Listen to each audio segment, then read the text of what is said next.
Hello, everybody. Hey, Vegas. We're back with Vegas Pulse, stories from the back of the house. I have a very special guest today. We're going to have fun speaking with her. Her name is Emily Connor Cooper. Emily Connor Cooper is a producer, a writer, a director, direct from Broadway, direct from New York City, and now a very welcome Las Vegan. Emily was married to the great comedian, very classic comedian, a guy that everybody loved, Mr. Pat Cooper. I know when I was growing up as a child, when we were, and I don't want to date you, Emily, I know you're a young lady, but when I was growing up, that was the album we played at any of our dinners, Thanksgiving, Christmas, all us Italians would get together, and Pat Cooper's album, what is it, Our Hero? Our Hero. Would be what was on the Victrola. How about that word? And I've heard that story a million times. A million times. Yeah. I think it happened all over Long Island. Yeah, and on the stoops of New York. And he became very, very, very famous with that, and many more albums after that. But this is about you. First of all, happy birthday. We see it on your dress. Happy birthday to you. As hard as it is to face new birthdays, I'm just glad I'm having another one. Before we talk about Pat Cooper and your life with him, tell us a little bit about Emily Connor. Where'd you come from, and what are some of your accomplishments? Well, I was born in Texas. I lived there for most of, or actually not now, but I was in Texas for school until I moved to Florida for a short time, but found my way to New York at 1997. I just wanted to live in New York. I literally packed my bags and moved there and never looked back. And I finished my degree there at NYU, and I did a lot while I was there. I got down my bucket list once, at least, maybe twice. I did everything I wanted to do there, including, I graduated from NYU in media studies, and I worked in show business at the different networks, NBC, CBS, but I also ended up creating my own production company, and I worked on shows on Broadway, which I loved. And now you have a television show right here at Hey Vegas TV. I do, Tell us yes. a little bit about Legends and Laughs. Well, I was approached with this idea to do this show, which I love. The idea and the concept is to embrace yesterday of Las Vegas, because I'm extremely passionate about old Vegas and the old era of the Rat Pack. And, I actually learned a lot about it through Pat Cooper, of course. But it's also important for us to embrace the new Las Vegas. And it's a fascinating city. It's got amazing history. The history here is very important and significant in terms of the history of our country, too. And I think a lot of people don't really realize that. And it's not a place where, when I first told people I was leaving New York, my job at the time, at the Monday morning meeting, it was announced by the CFO of the company that Emily was leaving the firm and moving to Las Vegas. There were gasps around the room because people don't always understand that people really live here, and they've lived here for a long time. We all don't live in hotel rooms. People Right. think that sometimes. Right. We don't all live in hotel rooms, and we don't gamble for a living, right? And the joke was that I was going to become a blackjack dealer, but I just wanted to come to the desert. I've always loved the town anyway, and I knew there was a lot of entertainment opportunity for me as a producer, too, here. So I told Pat about it, and, of course, Pat had lived here for 35 years, since 1970, until his wife, Patty, died in 2005. He moved to Florida for a while, and then he went back to New York, where he claimed he was going to die in New York and be transferred to Las Vegas to be buried. And this was this story that he had for a long time. That was his plan until we became close, and that's the whole story. But he ended up coming out here with me because I said, I don't know what you're doing, but I'm finished in New York after 21 years, and I was ready to start a new life and retire from. Well, I'm going to ask you in just a minute. I'm going to take a break right now, but in just a minute, I'm going to ask you what it's like to live with a crazy comedian who I loved. I thought he was one of the best. And we want to hear some back of the house stuff about that, okay? Sure. We'll be right back here on Vegas Pulse. Stories from the back of the house with my great guest today, Emily Connor Cooper. We'll be right back.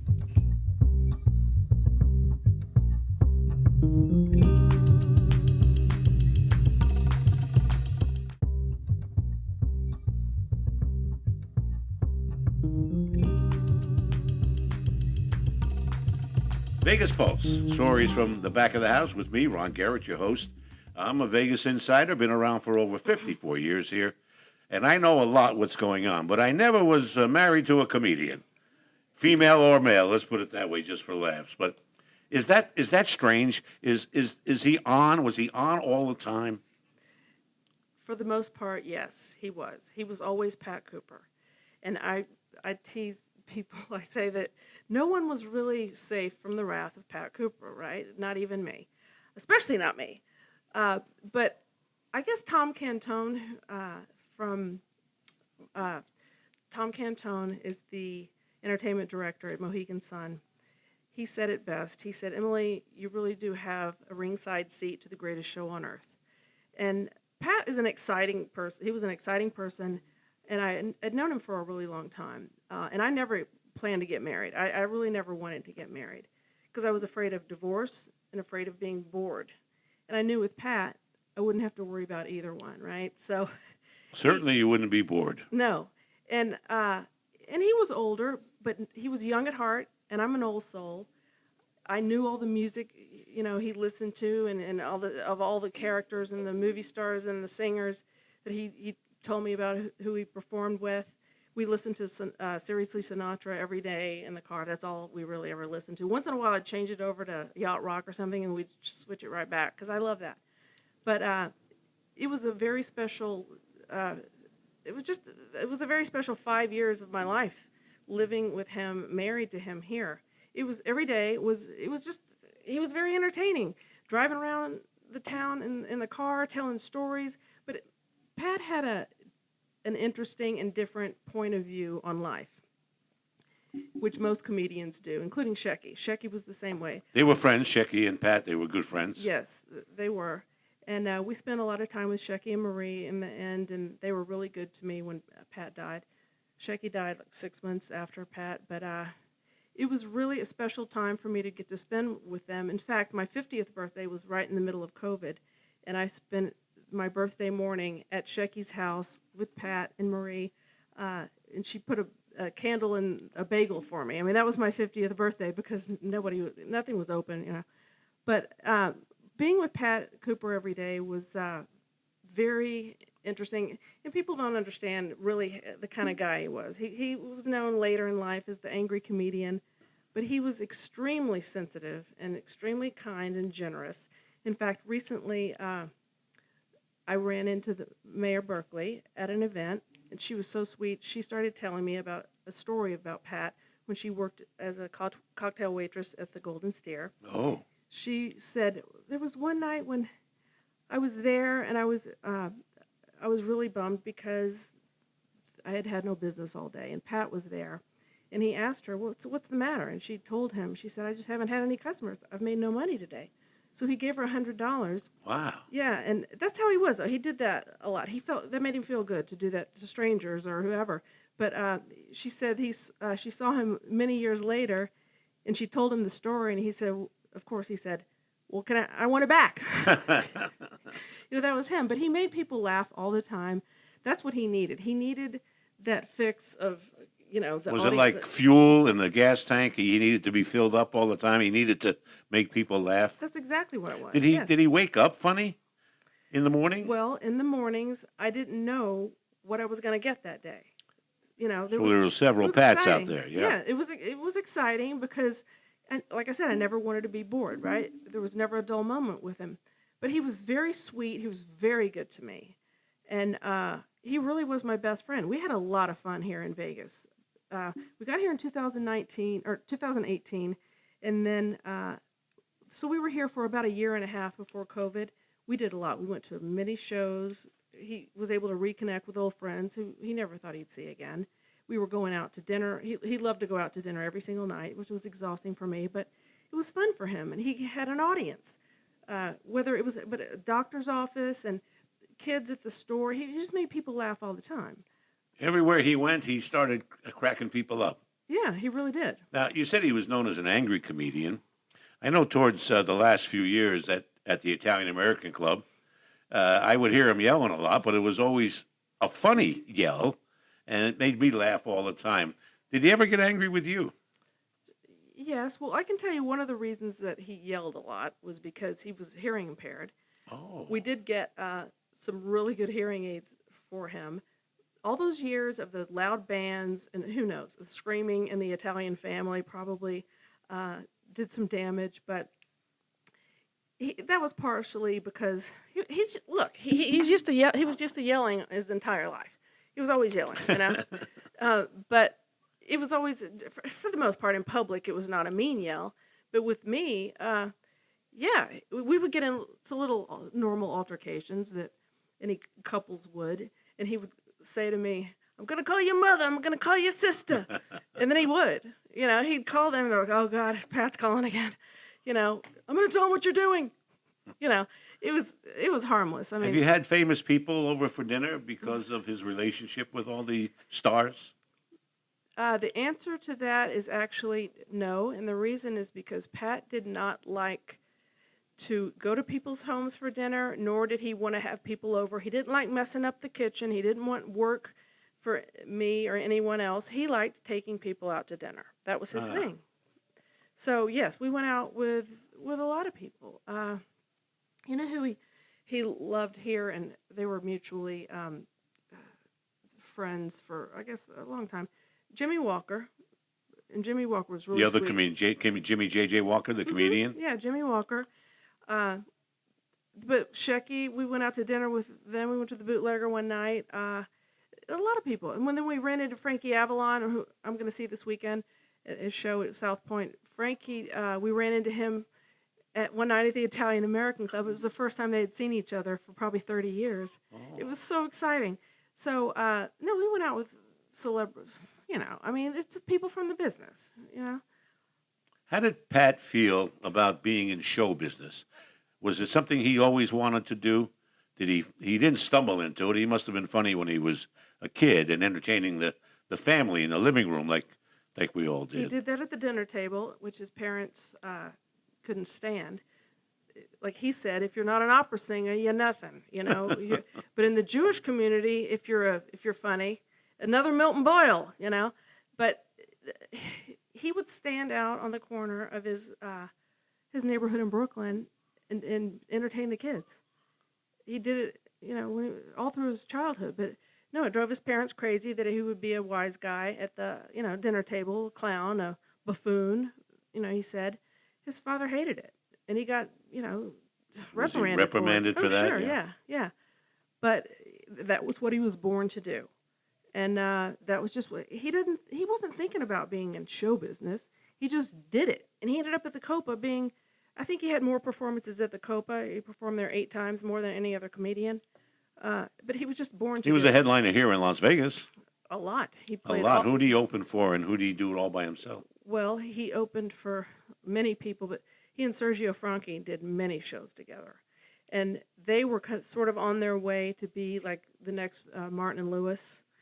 And he would tell the funny story about that because they just had great chemistry and they were breaking each other's chops all the time.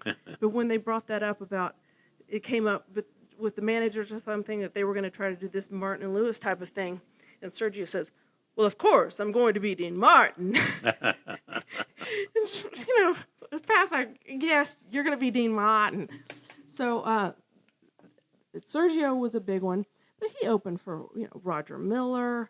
Oh, just about every Just, big star. Well, and at all the hotels. All the hotels. Yeah. I remember seeing, because I used to cruise up and down the Las Vegas Strip in the old days where all the stars were out on the marquees. Sure. Oh, And yeah. we'd go, so who's in town? So you go up and down the Strip, and there's only maybe 10 hotels at that time that had a first-line entertainers like Pat. Yeah. And that's how we'd find out. I got to go to a break right now, but I want to mention this before I go to a break. One of Pat's good friends was Nelson Sardelli. When we come back, we'll talk about your TV show and your first guest, Nelson Sardelli, okay? Okay. We'll be right back with more on Vegas Pulse, stories from the back of the house, right here on Hey Vegas TV.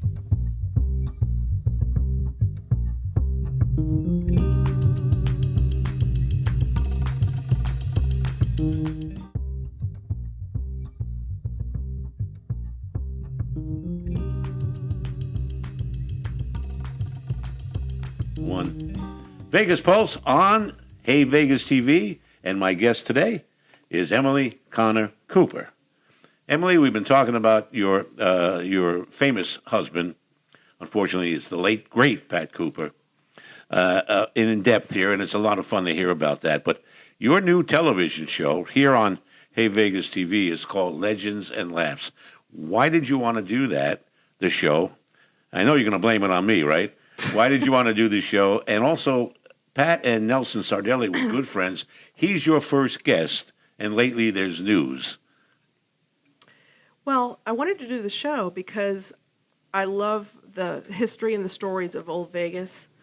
But I also, and I'm very passionate about the town, but I also know a lot of Pat's old friends who've been telling me these stories at home or in the car. I said to myself, it'd be nice to get these recorded for posterity, and because these are entertaining people. Barbuti is one of them, obviously, but Nelson Sardelli, he is a close friend. His wife is really one of my best girlfriends here for sure, but Nelson has known Pat. They've been friends for 50 years. So I wanted Nelson as my first guest, which we started recording, a couple months ago, because he's extremely entertaining and a total character. Now, as far as the recent news, I was asked by Nelson's family to please not discuss it at this time. The recent news is the revelation that Marissa Haggerty, Mariska Hargitay. Hargitay, I have to say it right. Thank you. Is actually Nelson is her dad. That he had an affair with Jane Mansfield years ago. It's in the news, and you are close to those people. What is your comment on all that? I was asked to not comment on it at this time, but Mariska did a wonderful documentary on her mother, my mom Jane, that just premiered at the Cannes Film Festival. But the bigger news is, I don't know if you heard this, that Jonathan Scott dropped a bombshell also. Jonathan Scott, who has a show here at Hey Vegas, is claiming... Yes, Insomniac TV here at Hey Vegas. Well, he's claiming that he is actually the illegitimate son of Nelson Sardelli and Ruth Buzzi. Bless her heart. She died in Texas, at her home in Texas. She was wonderful, and it was tough to see her go. But there were plenty other things to discuss about Nelson Sardelli. He's a character and a wonderful guy. When Pat and I moved out here, they really embraced us. Of course, he's known Pat over 50 years. I don't know I think they may have worked together at some point, but they've had me over to their house for Easter, Thanksgiving. In fact, one Thanksgiving, because he's a character and people like him, and he's got stories. He's a Vegas icon. But we were at his house for Thanksgiving, and this is actually since Pat died. They had me over. After dinner, I said, Nelson, why don't we call some people? We're just hanging out, bored, what do we do next? Let's call some people. So we made the first call. We were just going to leave messages, right? We started calling people. The first one was Pat Boone, who's a very close friend of Nelson's. Well, it didn't go to voicemail. Pat picked up the phone. Hey, Nelson, how's it going? Happy Thanksgiving. Then I said, okay, so now let's call Dina Martin. Okay, we called Dina Martin to leave a message. She picked up the phone, too. Mm-hmm. She and John got on there. Hey, Nelson, how you doing? Then I said, okay, how about Jack Jones? So, okay, we're going to leave Jack a message. Jack picks up the phone. Hey, Nelson, how you doing? And he was really nice. He actually said, oh, how's Pat's wife doing? This was, a year before he died. But Nelson, he's something. He's an important character in this town, also in Atlantic City. I mean, he did a lot in Atlantic City. But he's I chose him as my first guest because he is a character. He's funny. And he doesn't get a lot of credit for that, but he is. Were you aware of this story coming out when you chose him as your first guest? I don't really want to talk about that because I told them I wouldn't, and I have to honor that. But okay. I know the family well. It's for a later time, maybe, or not. I don't want to focus on that because there's a lot. Nelson is a character in and of himself. It's enough. Your show with Nelson is going to be released very shortly, and we're all looking forward to it. Yeah. And see how that went. But he's very, very much of a Vegas icon, and we all love Nelson Sardelli, especially the guys who hang out at the Italian American Club. Oh, yeah. I'm going to take a break right now. Okay. Come back with our final segment. Okay. And I want to talk about all the good things you have coming up and things you want to talk about, okay? Sure. We'll be right back here on Vegas Pulse. Stories from the back of the house. And we're getting some back of the house stuff on this show today from the great Emily Connor Cooper, whose new show is going to premiere here on Hey Vegas TV. It's called Legends and Laughs. We'll be right back.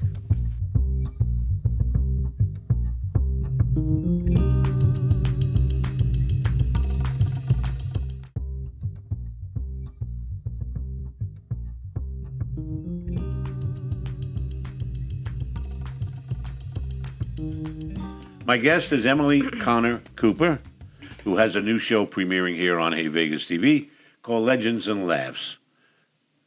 It's amazing that you've got that show together. What motivated you to do that? And you're looking forward to the beginning of the series. Oh, absolutely, because it's fun to talk to everybody and hear their stories, because I'm actually hearing some stories on air that I didn't know before. Uh-huh. But it'll evolve. There are a lot of people, amazing people who have lined up. I don't want to just talk to the older generation of Las Vegas either. I want to embrace the newer generation and hear their stories of why Vegas and the new Vegas is, why they're passionate about that. But there's a lot of talent in this town. So as much as we love the old Vegas, we have to embrace the new. But I've been doing a lot of legacy work for Pat's legacy without overdoing it. His very first show was in 1963 opening for Bobby Darin, his very first show in Las Vegas at the Flamingo. So last year we were able to actually restore part of the old Flamingo sign at the Neon Museum in honor of Pat's, it was 60 years since his first show in Vegas, opening for Bobby Darin. It was great. So that's in the Neon Museum. It was completely restored. It was a very exciting event. I'm also, last year we had a paver put down at the Brooklyn Botanic Gardens with his name. They put it right in the front. And all the stars who have lived or been involved lived or are from Brooklyn are in there, including Jackie Gleason and Barbara Streisand, that group. Also, the Italian American Museum, they just reopened it last year. We did their first big event there on Pat's, what would have been Pat's birthday, 95th birthday. And that was quite an amazing, Joe Piscopo helped me host it along with... Are you working on a star on the Walk of Fame here in Las Vegas? Yes, that's going to be happening. I'm now on the board of directors. For Pat, Yes. Yeah. I'm on the board of the new Las Vegas Walk of Stars. So I'm working on that. And we have a spot in front of the Flamingo that they have two spots left for. There's one for him and one for Sergio. So we're working on getting both of those. Sergio Franchi. Sergio Franchi, yes. And they were really best friends. Oh, yes. Mm-hmm. Yeah. So I'm very excited about that project. Pat is ultimately going to be buried in Greenwood Cemetery in Brooklyn, which is beautiful. It's like a museum, and they have tours in there. So that's getting done right now. So there's a lot on my plate with that. But at a certain point, and I do want to get the street named after him in Brooklyn, too. There's a street we're working on. After that, Pat would be like, enough already. It's over. Yeah, he didn't like all that publicity. He didn't. He didn't like the attention. Neither did Sergio. Sergio was the same way. Pictures on the walls in the house, neither one of them liked that. Pat used to say, that was yesterday. That's how he was about it. Well, your first show is going to premiere probably this coming week, and it's going to be terrific. And your guest is Nelson Sardelli, who happens to be in the news right now. So we encourage everybody to watch the first episode. You never know what Nelson's going to say. Maybe you can find out something behind the scenes in between the sentences. No, it's good. Should be good. It's good. He's a hoot, he really is. So I'm excited. Thank you very much for being on Vegas Pulse. Yeah. Stories from the back of the house. You are a true insider, and that's a good thing. And also, you met Pat at the Friars Club, but we don't have time to go into all that. But that's another great place, the Friars Club. It's so well known. Oh, it was wonderful. I just wanted to mention, though, People can follow us on @Legends and Laughs on Instagram and Facebook, @Legends and Laughs. My Instagram is @Emily's Las Vegas, and then also @The Pat Cooper. We have all of his legacy stuff, but we put things up there during COVID. I mean, he started that Instagram account, so that's fun to watch. And then my production company, Columbus Circle Productions, is actually a sponsor in a film that's going to premiere Memorial Day weekend at the Beverly, called Beverly Theater. The Beverly Theater. Yes. This is our city. It's a great little film, and Eric Roberts is going to be in it, along with some other younger, up-and-coming actors. So I'm looking forward to that. Happy birthday again. Oh, thank you. Thank you very much for being my guest on Vegas Pulse. Thank you all for watching, and look for Legends and Laughs coming very soon, within several days, and we'll know exactly pretty quick, here on Hey Vegas TV. Thank you, and see you next time.